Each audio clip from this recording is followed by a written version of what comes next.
Right now at 6 o'clock, we're staying on top of breaking news. A shooting on the east side involving IMP. This happened around 3 o'clock this afternoon near Prospect Street and Emerson Avenue. Our Logan Gay has been at the scene since it happened. So Logan, what can you tell us now? Well, Police Chief Chris Bailey just confirmed that both of the victims that were shot on Riley's place were both male. Now, one was taken to the hospital in critical condition. The other one was found dead on the scene. Now, here on Emerson Avenue, this is where police say they caught up with the male suspect who was walking in the middle of the road. They said when they confronted him and told him to put his hands up, they said he instead fumbled in his pockets and pulled out a gun and pointed it out at them. That's when they say the officer involved shooting happened.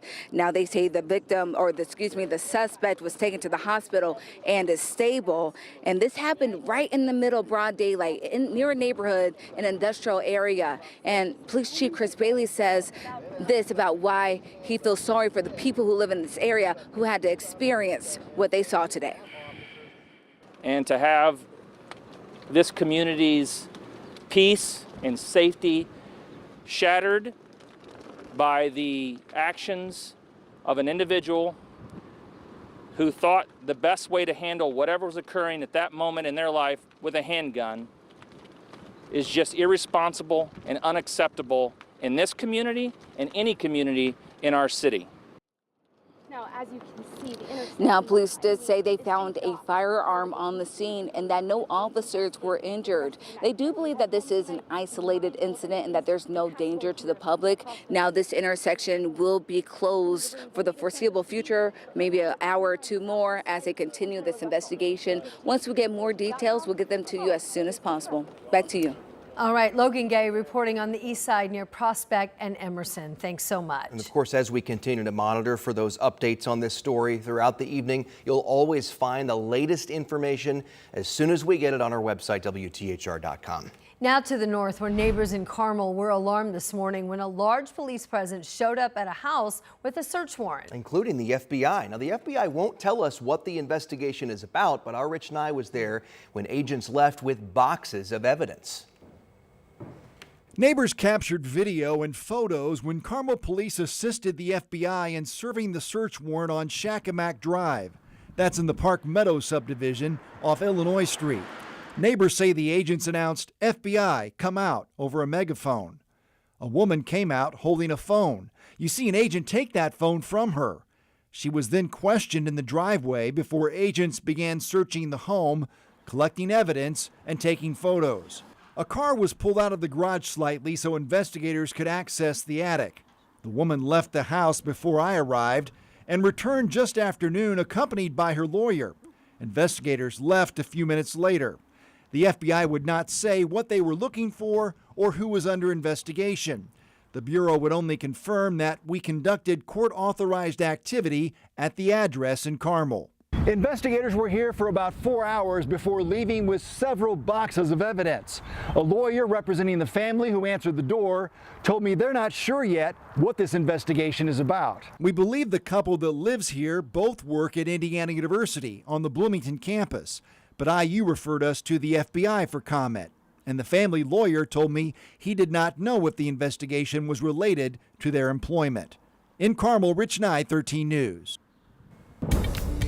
Warm and windy Friday. Today was the first 80-degree day of the year. Top 10 earliest on record. 81, so we missed the official record of 82 set back in 1910. It's still windy out there with winds gusting near 40 in Indianapolis, over 40 in Lafayette, and right at 40 miles per hour in Kokomo. These winds will diminish later this evening. Coming downtown for basketball tonight, temperatures will be in the 70s early this evening, dropping into the 60s as Purdue takes on Houston later tonight. Hour by hour forecast tomorrow, 60s to start, another warm one in the 70s. Slight rain chance tomorrow, severe threat on Sunday.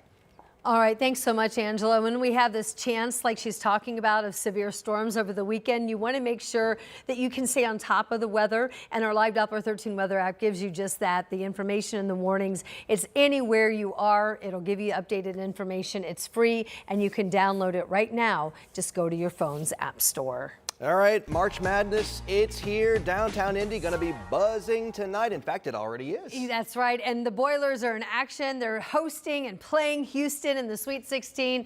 It's kind of like they're hosting, because it's kind of like it's their local place. Yes, they're at Lucas Oil Stadium, and that's where Dom has been spending the day today. And he joins us now live with a look ahead to this late night tip-off. And this is going to be a huge test for the Boilers tonight, Dom.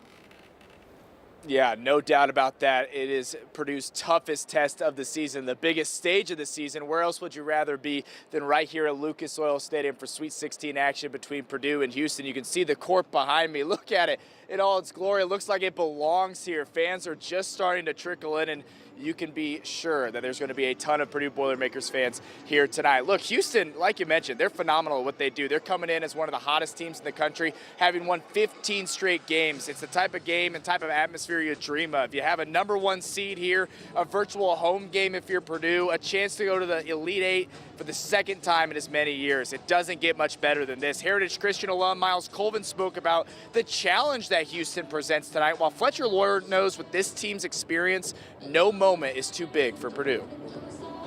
Obviously, one of the best defensive teams in the country. Their guards are really big, and their front court is really good as well. So I think it's just, like I said, a matter of focusing on that scout report and knowing who can do what, and just playing hard and going out there executing. You put in a lot of work to get to these spots and play in these big games against great teams. So now it's just executing, so trusting in ourselves and trusting in the work that we've put in to get to this spot, and then ultimately trusting our scout that we're going to get the ball in the right spots and we're going to knock down the shots. It is going to be a high-level basketball game tonight at Lucas Oil Stadium. According to Ken Pom, these are two of the top 10 offenses in all of college basketball, so it should be all sorts of fun here in downtown Indianapolis. Still 4 hours till tip. We're chugging coffee. Don't you worry about it. While you're waiting for tip, check out our WTHR Plus extended preview with our sister station KHOU. That's a lot of fun. Check it out. We'll see what happens tonight. We're going to have a full recap for you on 13 News at sunrise tomorrow morning. But 10:09 tip, and that's best case scenario. We'll see you there. It is the best case scenario. Yes, that's that's exactly a good point. Thanks, Dom.